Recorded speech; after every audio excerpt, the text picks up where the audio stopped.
भोंदू भगवान का सखा था, बहुत सरल था। गौशाला में गैया चराता था, गायों की सेवा करता था भोंदू। उसका नाम भोंदू नहीं था, नाम तो उसका कुछ और रहा होगा, लेकिन उतना सीधा था कि सब उसको भोंदू ही बोलते थे। बहुत सीधा जो होता है उसको कहते हैं बहुत भोंदू हो। भगवान को भोंदू ही पसंद है। यदि कोई भोंदू है तो दूसरों को प्रयास करना चाहिए इसको ठाकुर जी की सेवा में लगाओ। क्यों? कि भोंदू है, जल्दी भगवान को मिल जाएगा। तो भोंदू जो था रोज अपने गुरु जी से प्रवचन सुनता था और उन प्रवचन के माध्यम से रोज ठाकुर जी का वर्णन सुनता था। कैसे ठाकुर जी? तो गुरुदेव प्रवचन में सुनाते थे, मोर मुकुट माथे हाथ में लकुट साजे, कांधे बनमाल सोहे पतली कमर पे। मोर मुकुट माथे हाथ में लकुट साजे, गले बनमाल सोहे पतली कमर। गुरुदेव का द्वारा उसने जब वर्णन सुना, कैसे ठाकुर जी? बोले मोर मुकुट पहनते हैं, गले में बनमाला पहनते हैं, हाथ में बांसुरी लकुट लेकर के चलते हैं, पतली सी कमर है और बड़े सुंदर है, सांवरे सलोने। जैसे ही उसने सुना तो बोला, गुरुजी ये शाम सुंदर गैया चराते, जाते कहां गैया चराने? बोले भांडी बन में। अच्छा। भोंदू बोला आज मैं भी भांडी बन जाऊंगा। उसने किसी को बताया नहीं, इतने सारे शिष्य गुरुजी क्या रहते, किसी से कुछ नहीं कहा, आज गायों को लेकर भांडी बन गया। क्यों? गुरुजी कहते हैं कि भांडी बन में ठाकुर जी आते हैं। भांडी बन पहुंच गया। भांडी बन में गाय चल रही थी, एक कर्म वृक्ष के नीचे बैठ करके और चारों तरफ देख रहा है, कहीं से श्याम सुंदर आ रहे होंगे, कहीं से पतली सी कमर लेकर के कन्हैया आ रहे होंगे, अपनी गैया चराते आ रहे होंगे। उसकी इतनी सरलता, इतनी सहजता, उसकी इतनी निष्कपटता, उस पर ठाकुर जी रीझ गए। चतुर व्यक्ति से भगवान मिलने में डरते हैं, सरल व्यक्ति से मिलने में ठाकुर जी को सहजता लगती है। बोले किसी से कहेगा भी नहीं मैं इसको मिल भी लूंगा, तो ये अच्छा है। इतने में ही देखा सामने से गायों का झुंड आ रहा था और जैसे ही देखा उन गायों के झुंड के मध्य में श्याम वरण ठाकुर जी पीतांबरी पहने हुए, सुंदर मोर मुकुट धारण किया है, कानों में मोतियों की माला झुमकित हो रहे हैं, पैरों में सुंदर पायल पहनी हुई है। ठाकुर जी बाकी अदा से चल करके उसकी तरफ बढ़ते हुए आ रहे हैं। ऐसी मधुर चाल, ऐसी मधुर कमर, ऐसी मधुर मुस्कान देख करके भोंदू रीझ गया। ऐसे ही देखत रहूं तो जन्म सफल कर मानूं। इतने सुंदर ठाकुर जी। जैसे ठाकुर जी समीप आए, थोड़े से पास आए, भोंदू ने चरणों में प्रणाम किया। बोले जय जय, आप नंदनंदन हो? भगवान बोले हाँ मैं ही नंदनंदन हूँ। बोले वही नंदनंदन जिनके बारे में गुरुजी सुनाते हैं? बोले हाँ मैं वही नंदनंदन हूँ। गुरुजी जितना सुंदर वर्णन करते हैं आप तो उससे कई गुना ज्यादा सुंदर हो। आप मेरे पास विराजो प्रभु। ठाकुर जी बैठ गए।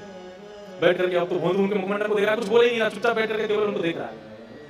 भगवान बोले भैया देख तो ही देखो कि कछु देखो, भोजन पानी। भोंदू बोलो क्या करो, क्या सेवा करूं? बोले गैया चरा के आवे, खाली हाथ आवे, कछु लेके ना आवे, भोजन पानी। भोंदू ने तुरंत अपनी छोटी सी पोटली खोली, उसमें रोटी रखी थी, रोटी के बीच में अचार रखे थे। बोले जय जय, यही है सेवा। भगवान बोले लाओ। ठाकुर जी वन भोज बड़े भाव से करते हैं। विभ्रत रेणुं जठर पटयो शांग वेत्रे च कक्षे वामे पाणि मृषण कमलम तत्फलम लांगुलीषु। भागवत में वर्णन आता है ठाकुर जी वन में भोज कैसे करते हैं। एक भुजा में रोटी पकड़ते हैं और दूसरी भुजा के मध्य भाग में चटनी रखते हैं और उस भुजा की उंगलियों के बीच में अलग अलग अचार रखते हैं, टेडी का अचार, आम का अचार, नींबू का अचार और साथ में रोटी। ऐसे आप लोग भी नहीं खाते होंगे जैसे ठाकुर जी खाते हैं। चटनी से रोटी लगाएंगे और उसको खाएंगे, फिर बीच में स्वाद बढ़ाने के लिए फिर एक अचार चाट लेते हैं, फिर उससे रोटी लगाए फिर खाते हुए दूसरा अचार चाट लेते हैं, फिर रोटी लगाए खाई फिर तीसरा अचार। इस प्रकार ठाकुर जी वन भोज करते हैं, उनको तो प्रिय है। भोंदू ने पोटली खोली, ठाकुर जी ने तुरंत मोटी मोटी टिक्कर जैसी रोटियां उनको लिया और तोड़ करके अचार के साथ में रोटी पानी रखी। भोंदू उनकी मधुर मुस्कान देख रहा है, वो जैसे उस रोटी को तोड़ करके खा रहे हैं, उनके मधुर दंत के दर्शन हो जाते हैं, उसी पर निहाल हो रहा है भोंदू बैठा बैठा। दर्शन करते करते करते करते ठाकुर जी अपनी उंगलियां चाट रहे हैं। भोंदू बोले जय जय, और तो सुनाऊं? बोले ना बोले अब तू पाले। भोंदू बोला हाँ मैं लूं। जैसे देख पोटली खा ली, भगवान सब खा गए। बोले आपने कुछ छोड़ा तो है ना? बोले आप ज्यादा खा गए हो, कल से काम करियो, ज्यादा से भोजन लइयो, तू भी खाइयो मैं भी खाएंगे। अब तो भोंदू इतना प्रसन्न हो गया कि लाल जी रोज मुझसे मिलने आएंगे। अपनी गैया लेकर के वापस चला गया। रात में फिर सत्संग सुना गुरुजी से। उसने किसी को नहीं बताया कि आज मुझे ठाकुर जी मिले। उसको लग रहा था ये गुरुजी और मेरे सखा जो रोज मिलते हैं ठाकुर जी से, मैं ही अभागा हूं, मैं इतने साल बाद कल पहली बार मिला, ये लोग तो रोज मिलते हैं। उसने किसी से कुछ नहीं। उसको ऐसा लगता था कि गुरुजन और बाकी के शिष्यों के संग तो भगवान ज्यादा समय बताते हैं, मेरे संग तो 2 क्षण के लिए बस रोटी खाने आ गए थे, क्योंकि मैं तो भोंदू हूं ना, मैं तो गैया चराता हूं, छोटा आदमी। लेकिन उसको क्या पता था कि इनमें से किसी को दर्शन ही नहीं हुआ। दूसरे दिन ज्यादा टिक्कर लेकर के, खूब सारा अचार लेकर के वन की ओर जा रहा था। गुरुदेव ने निकलते हुए देख लिया। भोंदू क्या कर रहे हो, इतनी सारी रोटी अकेले खाओगे तुम? नहीं गुरुजी मैं अकेला नहीं खाऊंगा। तो बोले जिन श्याम सुंदर की आप कथाएं सुनाते हो ना, रोज आते हैं गैया चराने, कल बेचारे भूखे रह गए, मेरी बटकी रोटियां भी खा गए, इसलिए आज ज्यादा लेके जा रहा हूँ, उनको प्रेम से पवाऊंगा। सरकार आपको तो खूब दर्शन देते हैं, मुंह को तो केवल 2 क्षण के काजे केवल गैया चराते हुए आ जाए मेरे पास, तो मुंह को वही सुख मिले उनको। गुरुदेव ने जैसे सुना भोंदू कह रहा है ठाकुर जी आते हैं और रोटी खाते हैं, 2 क्षण के लिए बैठते हैं। गुरु जी बोले कोई और बोले तो मुझे विश्वास ना हो, लेकिन भोंदू झूठ नहीं बोलता। ये भोंदू है, ये झूठ बोलना जानता ही नहीं, इसको पता ही नहीं झूठ किसे कहते हैं। भोंदू कैसे हैं ठाकुर जी? बोले आप जैसा वर्णन करते हो ना, मोर मुकुट धारण करते हैं, जब मुस्कुराते हैं ना तो उनके गाल कपोल ऐसे होते हैं जैसे मानो 2 गुलाब जामुन प्रकट हो गए हों। उनके कानों के कुंडल, उनके केशों की लहराज, उनकी सुंदर मुस्कान और उनकी जो सुगंधी है ना, वो अवर्णनीय है, उसका वर्णन नहीं कर सकता। ये भक्ति सूत्र का, ये नारद भक्ति सूत्र का सूत्र है कि प्रेम अवर्णनीय होता है। जिसका वर्णन किया जा सके वो प्रेम नहीं हो, जिसका वर्णन ही ना हो सके वो प्रेम है। जब भोंदू ने कहा गुरुदेव मैं वर्णन नहीं कर सकता वो कैसे हैं, समझ गए। बोले ठाकुर जी आते हैं इसके पास। भोंदू तू जा, ठाकुर जी को प्रेम से पवा, लेकिन आज काम करेगा क्या?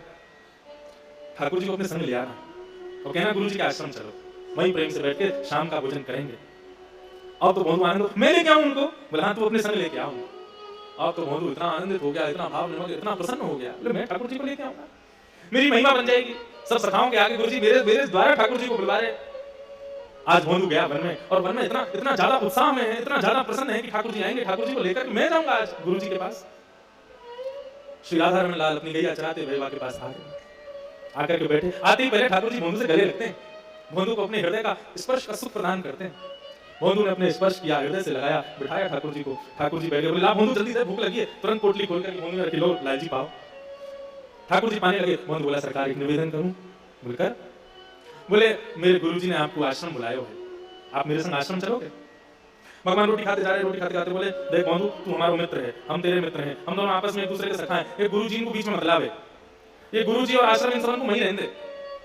हम यमुना पार करके पलंग तेरे आश्रम नहीं जाएंगे, हम तो यहीं रहेंगे, तो मिलना तो यहीं आ, हम तेरे आश्रम नहीं जाएंगे। भोंदू बोला मेरे गुरुजी जिनकी कृपा से आपको दर्शन मुकु भयो, जिनकी कृपा से आपकी पहचान मुकु भई, वो गुरुजी आपको बुला रहे हैं, ऐसे मना मत करो सरकार, चलो ना। ठाकुर जी बोले जो कहेगो सो करेंगे, लेकिन तेरे गुरु के पास नहीं जाएंगे। क्यों? बोले क्योंकि तू सीधा है, तेरा गुरु सीधा होना है, तेरा गुरु बहुत बुद्धिमान है, बुद्धिमान है मैं दूर रहूं, मुझको सीधे ज्यादा प्रिय। भोंदू बोला नहीं चलोगे? भगवान बोले नहीं जाएंगे। आखिरी बार पूछ रहा हूं नहीं चलोगे? भगवान बोले बिल्कुल नहीं जाएंगे। आखिरी बार पूछ रहा हूं नहीं चलोगे? भगवान बोले बिल्कुल नहीं जाएंगे। लाओ रोटी तो वापस करो। पोटली बांधी, ठाकुर जी के हाथ की रोटी भी छीन ले जाओ, ये भी गुरु जी के यहाँ बनी है, इसको भी मत खाओ। गुरु जी से इतना बैर है आपको तो ये रोटी गुरु जी के यहाँ, इसको मत खाओ। भगवान बोले रोटी तो खाली, बमन कराओ, निकालो, मेरे गुरु जी की रोटी आप नहीं खाओगे। मेरे गुरु जी से प्रेम नहीं तो मेरी गुरु जी की किसी वस्तु से प्रेम नहीं। भगवान बोले कोई बात नहीं, कल से नंद बाबा के यहाँ से अपनी यशोदा मैया के हाथ की रोटी ले आएंगे, तू नहीं लावेगा। बोले मेरे गुरु जी की जब रोटी नहीं आएगी तो मैं कहां से आऊंगा? मैं भी तो गुरु जी का हूं, मैं भी नहीं आऊंगा कल से। आप आओ, अपनी गैया चराओ, खूब डोलो, खूब आनंद करो, पढ़ो, कछु जो मन में आवे सो करो, कल से मैं यहाँ नहीं आऊंगा। और मैं यहाँ क्यों नहीं आऊं? मैं तो आऊंगा, आप नहीं आओगे यहाँ पे, अपनी गैया लेकर कहीं और जाओ। लड़ने लगा ठाकुर जी से। मनी मन ठाकुर जी मुस्कुरा रहे हैं, आकाश में खड़े हुए 33 कोटि देवता भोंदू को प्रणाम कर रहे हैं। भोंदू तेरी भक्ति कैसी महा, ये सत्य घटना है, ज्यादा से ज्यादा 200-300 वर्ष पुरानी, वृंदावन। जाओ, कल से अगर मुझे आपकी गैया यहाँ दिख गई तो क्या करूंगा? भगवान बोले क्या करेगा? बोले वो गैया फिर मेरे गुरुजी की गौशाला की हो जाएगी, उसको मैं ले जाऊंगा अपने साथ। मेरे गुरुजी से कोई संबंध नहीं तो मेरे से भी संबंध नहीं, मेरी गैयाओं से भी संबंध नहीं, और ये स्थान भी मेरा ही होगा। भांडी वन में मेरी गैया चलेंगी, आप नहीं आओगे यहाँ पर कल से। और यदि आना है तो चलो मेरे गुरुजी के पास। भगवान बोले गुरुजी के पास तो नहीं जाएंगे। भोंदू बोला आप बहुत हटीले हो, मेरे गुरुजी जिनकी कृपा से आप मुझे दिखे, उन गुरुजी का इतना तिरस्कार मुझसे सहन नहीं होता।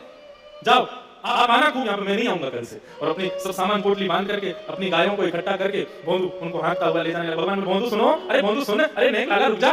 भोंदू बोला अब तो एक ही शर्त पर रुकूंगा, गुरुजी के पास चलोगे तो रुकूंगा, नहीं तो नहीं। भोंदू जैसे जैसे दूर जा रहा है, हमारे ठाकुर जी के नेत्रों से प्रेम आंसू छलक रहे। भोंदू रुक जा, अरे मत जा भोंदू। भोंदू बोला पीछे मुड़ के भी नहीं देखूंगा, बताओ गुरुजी के पास चलोगे?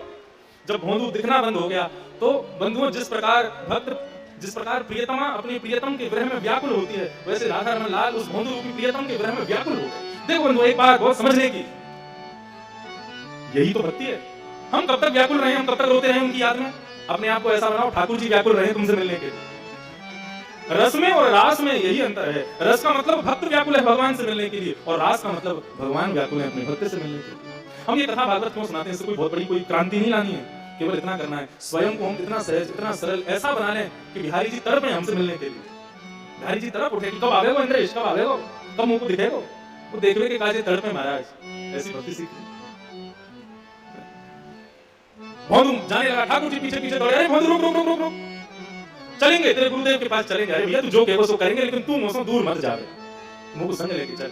भोंदू दौड़ करके आया, ठाकुर जी को हृदय से लगाया और ठाकुर जी को अपनी पद्दी पर लगा के, जैसे बालक अपने पिता की ऐसे ऊपर कंधे पर चढ़ जाता है पद्दी, ऐसे ठाकुर जी को पद्दी पर लेकर के दोनों पांवों को उठा करके और भोंदू लेकर के वृंदावन आया। गायों के झुंडों ने आश्रम में प्रवेश किया, सामने सिंहासन पर गुरुदेव बैठे थे। उन गायों के झुंड ने जैसे ही मार्ग दिया तो पीछे से भोंदू ठाकुर जी को अपनी पद्दी में लेकर के आ रहा है। मोर मुकुटधारी श्याम सुंदर उस भोंदू के पीछे चढ़ करके आ रहे हैं। इस स्वरूप का दर्शन करके महाराज सदगुरुदेव भगवान निहाल हो गए, वहीं दंडवत करने लगे, प्रणाम करने लगे भोंदू को। ठाकुर जी का साक्षात दर्शन हो गया।